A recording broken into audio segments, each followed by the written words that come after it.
કેમ છો વિદ્યાર્થી મિત્રો? આજે આપણે ધોરણ 8 માટે વિષય છે વિજ્ઞાન, બરાબર?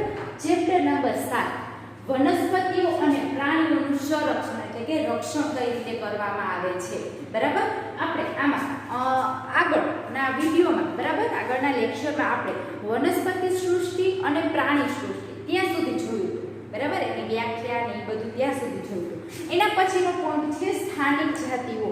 સ્થાનિક જાતિઓ એટલે શું, બરાબર? તો ચલો આપણે એમાં જોઈએ તો કે આ આપણે ચેપ્ટર ચાલુ કર્યું ત્યારથી જ કે બધા બાળકો પિકનિકમાં ગયા હોય ને એના વિશે બધી ચર્ચાઓ કરવામાં આવી છે, બરાબર? તો આપણે પણ કોઈ પણ જગ્યાએ એવી જગ્યાએ જઈએ ત્યારે અત્યારે જો આપણને બધું સમજેલું હોય કે અભયારણ્ય શું છે, ઉદ્યાન શું છે, બરાબર, પ્રાણી સંગ્રહાલય, તો આપણે અહીંયા મોસ્ટ ઓફ ગયેલા હોય બધા સ્ટુડન્ટ.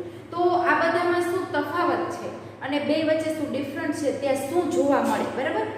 એ બધું છે ચેપ્ટરમાં આપણે જોવાના છીએ, બરાબર? તો ચલો, સ્થાનિક જાતિઓ એટલે શું?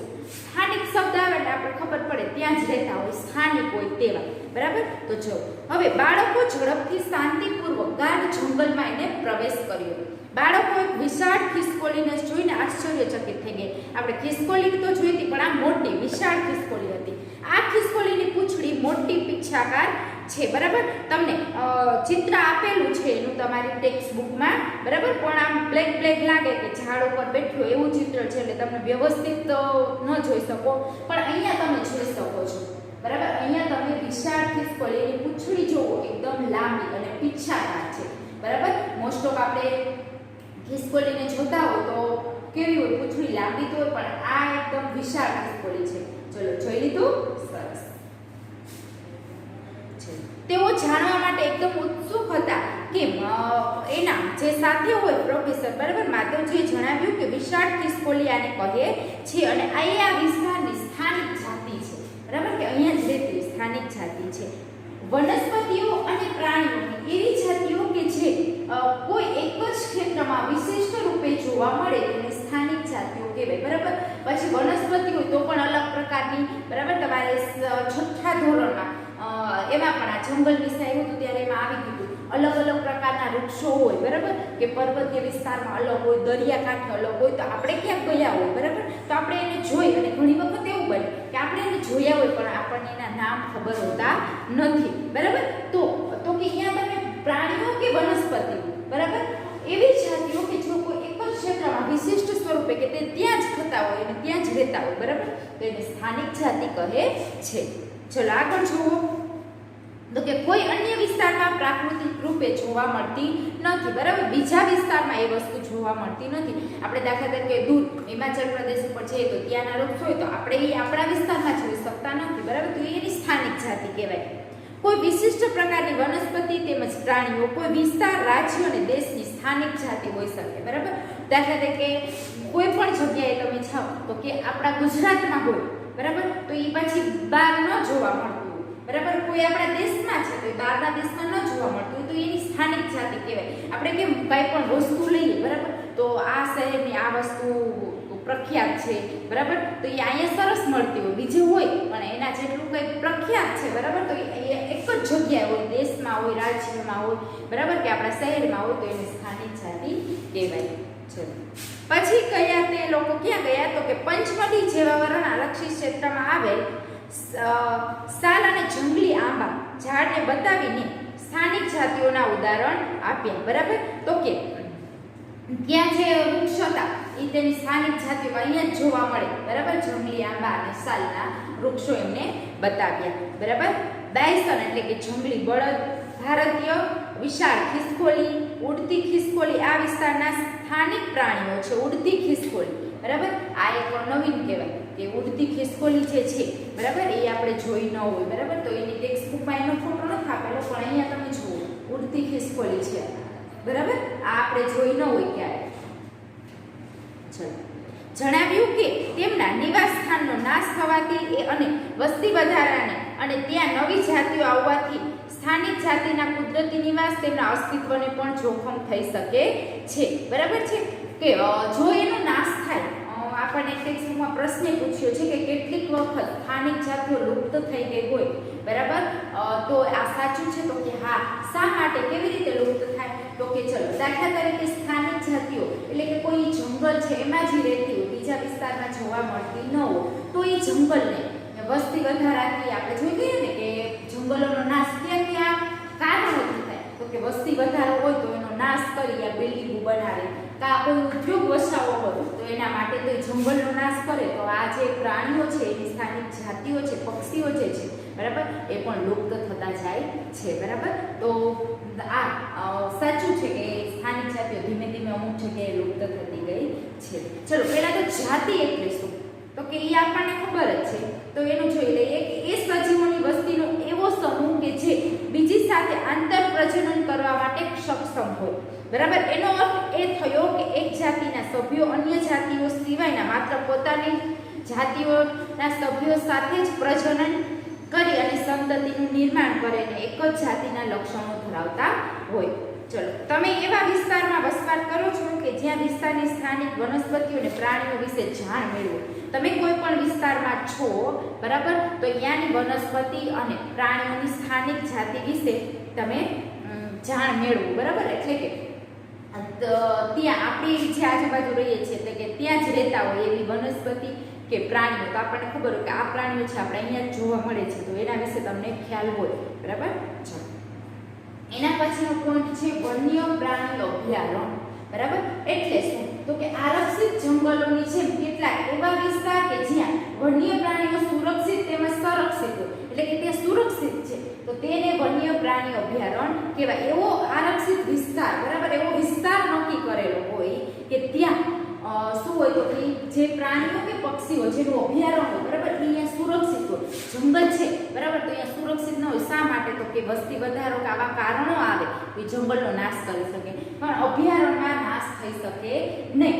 શા માટે ન થઈ શકે, તો કે અભયારણ્યનું જે રાષ્ટ્રીય વન વિભાગ છે ને એ અભયારણ્યની રચના કરે છે બરાબર. રાજ્યનું વન વિભાગ એની રચના કરે છે, તેમજ સરકારી નેઝેટમાં બરાબર વટ હુકમથી એને બહાર પાડવામાં આવે, એની પરમિશન લઈ સરકારને બરાબર, અને આ વસ્તુ અભયારણ્ય તૈયાર કરવામાં આવે છે. એટલા માટે એનો કોઈ સરકારી થી બરાબર કે કોઈ પણ વિસ્તારમાં બનાવવું હોય તો એમના હુકમથી આ અભયારણ્ય વિકસાવવામાં આવે છે બરાબર. એટલે કે એની રચના એની સ્થાપના કરવામાં આવે છે, એટલે અહીંયા પ્રાણીઓ સુરક્ષિત હોય છે.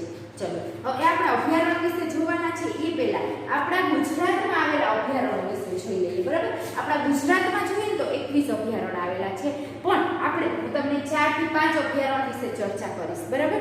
હવે 4 થી 5 અભયારણ્ય મેં એવા લીધા છે કે જે આપણે આજુબાજુમાં આવેલા હોય, દાખલા તરીકે આપણા રાજકોટમાં, પછી આપણે નજીક જઈએ બરાબર તો જામનગરમાં આવેલા હોય, જુનાગઢ, તો જે આપણે આજુબાજુના જે છે ને એની જ આપણે પહેલા તો એ જ જાણ હોવી જોઈએ, એટલે મેં એવા જ લીધા છે. બાકી 21 અભયારણ્યો છે બરાબર.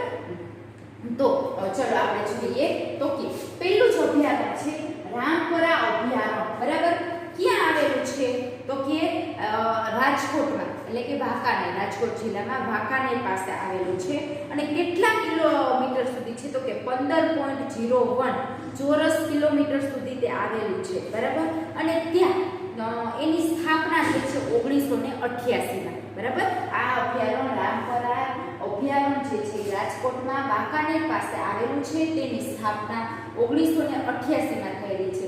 ત્યાં આપણે જોઈએ તો ચિંગારા અને નીલગાય જેવા પ્રાણીઓ ત્યાં વસે છે બરાબર. એના માટેનું અભયારણ્ય છે. ચલો બીજું જોઈએ ખીજડીયા પક્ષી અભયારણ્ય. પક્ષી શબ્દ આવે એટલે આપણને ખ્યાલ આવે કે અહીંયા પક્ષીઓ જ હશે બરાબર. પક્ષી અભયારણ્ય છે. આ ક્યાં આવેલું છે, તો કે જામનગરમાં જોડિયા તાલુકામાં આ પક્ષી અભયારણ્ય આવેલું છે. એની સ્થાપના 1981માં કરવામાં આવી છે. એનું ક્ષેત્રફળ કેટલા વિસ્તારમાં છે, તો કે 6.05 ચોરસ કિલોમીટર સુધી એટલી જગ્યામાં આવેલું છે બરાબર. અને ત્યાં વિવિધ પ્રકારના અલગ અલગ પ્રકારના પક્ષીઓ રહે છે બરાબર. અને અહીંયા આપણે તમે 8માં કે 7માં શાયદ આપણે જોયું હશે કે વિદેશી પક્ષીઓ અહીંયા આવે છે, તમે સાંભળ્યું હશે કે ત્યાં અનુકૂલન એવો ચેપ્ટર જે હતું કે પક્ષીઓનું પ્રાણી અને હવામાન સાથેનું અનુકૂલન 7મા ધોરણનું ચેપ્ટર બરાબર. એમાં મેં તમને ચર્ચા કરેલી હતી કે દાખલા તરીકે એકદમ ઠંડો વિસ્તાર છે, બરાબર, કે જે માછલી છે કે પ્રાણીઓ કે કંઈ પણ એકદમ ઠંડા વિસ્તારમાં જોઈને અનુકૂળ ન આવતું હોય તો એ લોકો સ્થાનાંતર કરી અને જ્યારે એકદમ ઠંડી પડતી હોય, બરાબર, ત્યારે બીજા વિસ્તારમાં સ્થાનાંતર કરતા હોય છે, બરાબર. તો પક્ષીઓ જે છે, બરાબર, દાખલા તરીકે હિમાચલ પ્રદેશ હોય તો એકદમ ઠંડો વિસ્તાર હોય તો અહીંયાથી કે બીજી કોઈ પણ જગ્યાએ, બરાબર, પક્ષીઓ સ્થાનાંતર કરી અને અલગ અલગ જગ્યાએ આવતા હોય છે. એમાં આપણા ભારતમાં પણ ઘણા બધા પક્ષીઓ આવે છે. તમને કદાચ નહીં ખબર હોય પણ 15,000 કિલોમીટર કાપીને એ પક્ષીઓ આવે છે. આપણને એમ થાય કે એ રસ્તો એને કેવી રીતે ખબર પડતી હશે, બરાબર, તો કે તારા અને સૂર્યથી અને આપણી ચુંબકીય અસરથી, બરાબર, એ રસ્તો શોધી અને પક્ષીઓ 15,000 કિલોમીટર કાપીને અહીંયા આવે છે ભારતમાં. એમાં શિયાળાની ઋતુમાં ખાસ કરીને જોવાલાયક આ ખીજડીયા પક્ષી અભયારણ્ય જે છે, બરાબર, એ જામનગરમાં આવેલું છે અને ત્યાં વિદેશી પક્ષીઓ શિયાળાની ઋતુમાં આવે છે. એટલે ખાસ કરીને જોવો તો શિયાળામાં ત્યાંનું વાતાવરણ ખૂબ જ સરસ હોય છે, બરાબર. તો ખીજડીયા પક્ષી અભયારણ્યનો ફોટો તમે અહીંયા જોઈ શકો છો, દેખાય છે? ચલો, બરાબર. પછી રામપરા પક્ષી અભયારણ્યનો ફોટો પણ તમે અહીંયા જોઈ શકો છો. ચલો, ક્લિયર. ત્રીજું અભયારણ્ય છે ગાગા અભયારણ્ય, બરાબર. ગાગા અભયારણ્ય ક્યાં આવેલું છે તો કે એ પણ ક્યાં આવેલું છે તો કે જામનગરમાં આવેલું છે, બરાબર. એનો ફોટો પણ તમને અહીંયા દેખાય છે. ચલો, જામનગરમાં આવેલું છે અને આ અભયારણ્ય જે છે એ 3.33 ચોરસ કિમી જેટલા વિસ્તારમાં ફેલાયેલું છે, બરાબર. એટલું વિસ્તાર છે. એની સ્થાપના 1988માં કરવામાં આવી હતી. ત્યાં કેવા પ્રાણીઓ રહે છે તો કે જલચર પ્રાણીઓ, બરાબર, પાણીમાં રહેતા હોય એવા પક્ષીઓ જોઈએ તો ખાસ કરીને પક્ષીઓ વધારે હોય છે. જલચર પક્ષીઓ ત્યાં રહે છે, બરાબર. ચલો, એના પછીનું છે ગીર વન્યજીવ અભયારણ્ય. એટલે આપણને ખબર પડી જ જાય ક્યાં આવેલું છે તો કે આપણા જૂનાગઢમાં ગીર સોમનાથ, બરાબર, ત્યાં જ આવેલું છે. તેની સ્થાપના થઈ છે 1965માં, બરાબર. ત્યાં કેવા કેવા પ્રાણીઓ છે તો કે આપણે મોસ્ટ ઓફ જોઈએ તો ગીરમાં ક્યાં ક્યાં પ્રાણીઓ હોય તો કે એશિયાઈ સિંહ, દીપડા, બરાબર, નીલગાય, જંગલી ભૂંડ, મગર વગેરે એવા ઘણા બધા પ્રકારના અહીં પ્રાણીઓ આવેલા છે. એનો ફોટો ગીર વન્યજીવ અભયારણ્ય તમે જોઈ શકો છો. એની સ્થાપના જો 1965માં થઈ છે. ક્લિયર? ચલો, જોઈ લીધું. પછી છે મહાગંગા અભયારણ્ય, બરાબર. મહાગંગા અભયારણ્ય એ પણ ક્યાં આવેલું છે તો કે જામનગરમાં જ આવેલું છે. એની સ્થાપના થઈ છે 1988માં. જામનગરના કલ્યાણપુરમાં તે આવેલું છે, બરાબર. એ વિસ્તાર કયો છે તો કે એનું ક્ષેત્રફળ જોઈએ તો 3.33 ચોરસ સેમી જેટલા વિસ્તારમાં અહીંયા ફેલાયેલું છે, બરાબર. ચલો, મહાગંગા અભયારણ્યનો ફોટો તમે અહીંયા જોઈ શકો છો. જામનગરના કલ્યાણપુરમાં આવેલું છે, બરાબર. અને તેનો વિસ્તાર છે ક્ષેત્રફળ 3.33 ચોરસ કિલોમીટર સુધી ફેલાયેલું છે. એની સ્થાપના તો કે 1988માં કરવામાં આવી હતી, બરાબર. જુઓ તમે ત્યાં અલગ અલગ વિવિધ પ્રકારના પક્ષીઓ તમે જોઈ શકો છો, બરાબર. ત્યાં અભયારણ્યમાં જાઓ તો વિવિધ પ્રકારના પક્ષીઓ ત્યાં તમને દેખાય છે, બરાબર. ચલો, બધા ફોટા જોઈ લીધા વ્યવસ્થિત. હજી એક વખત બતાવી દઉં છું. ચલો, આ છે રામપરા અભયારણ્ય, ક્લિયર, આપણા રાજકોટ શહેરનું. ચલો, પછી ખીજડીયા અભયારણ્ય જ્યાં વિદેશી પક્ષીઓ આવે છે તો આપણે જોવા માટે શિયાળામાં ત્યાં જઈ શકીએ, બરાબર. એ આવેલું છે જામનગરમાં. પછી ગાગા અભયારણ્ય એ પણ આવેલું છે જામનગરમાં. પછી છે ગીર વન્યજીવ અભયારણ્ય, ચલો જો જૂનાગઢમાં. અને મહાગંગા અભયારણ્ય જામનગરમાં. ક્લિયર? ચલો, હવે કોઈ કહે તો આપણને આ વસ્તુ ખબર હોવી જોઈએ. ક્લિયર? ચલો, હવે ટેક્સ્ટ બુકમાં અભયારણ્ય વિશે શું આપેલું છે આપણે એના તરફ જઈએ તો કે તરત જ પેલી એક બોર્ડ જોયું કે જેની ઉપર લખેલું હતું કે વન્ય પ્રાણી અભયારણ્ય. આમાં તે જણાવ્યું કે આરક્ષિત જંગલોની જેમ કેટલાક એવા વિસ્તાર છે કે જ્યાં વન્ય પ્રાણીઓ સુરક્ષિત તેમજ સંરક્ષિત રહે છે તો તેને વન્ય પ્રાણી અભયારણ્ય કહેવામાં આવે છે. અભયારણ્ય એક એવી જગ્યા છે કે જ્યાં પ્રાણીઓનો શિકાર કરવો અને એને પકડવા ઉપર સંપૂર્ણ પ્રતિબંધ હોય છે. આટલા કિલોમીટર સુધી વિસ્તરેલું હોય. જો તમે અહીંયા જાઓ શિકાર કરો કે એને પકડી અને લઈ જાઓ તો એના ઉપર પ્રતિબંધ હોય છે. એ અફસોસની વાત છે કે સંરક્ષિત જંગલો પણ વન્ય પ્રાણીઓ માટે સુરક્ષિત નથી, કારણ કે એની આસપાસના ક્ષેત્રમાં રહેવાવાળા લોકો તેને અતિ ઉપયોગ કરીને નષ્ટ કરે છે, બરાબર. જો જંગલ હોય તો એનો ઉપયોગ કરીને એને નષ્ટ કરી નાખે છે. ચલો, બાળકો તેમની પ્રાણી સંગ્રહાલયની મુલાકાત યાદ કરે છે. તેઓ પ્રાણી સંગ્રહાલયના પણ એવું સ્થાન છે કે જ્યાં પ્રાણીઓને રક્ષણ મળે છે. ચલો, એક બીજું છે, જો કેટલાક મહત્વપૂર્ણ સંકટમાં મુકાયેલા જંગલી પ્રાણીઓ જેવું કે કાળું હરણ, શ્વેત આંખોવાળું હરણ, હાથી, સોનેરી બિલાડી, ગુલાબી શીર્ષવાળું બતક, બરાબર, કાદવમાં રહેલો મગર, અજગર, ગેંડા વગેરે આપણા વન્ય પ્રાણી અભયારણ્યોમાં સુરક્ષિત તેમજ સંરક્ષિત છે. ભારતીય અભયારણ્યોમાં આગવા વિસ્તારો, મોટા સપાટ જંગલો, પહાડી જંગલો અને મોટી નદીઓના મુક્ત ત્રિકોણો પ્રદેશની જાળીવાળી જમીન અથવા ઝાડીઓ છે, બરાબર.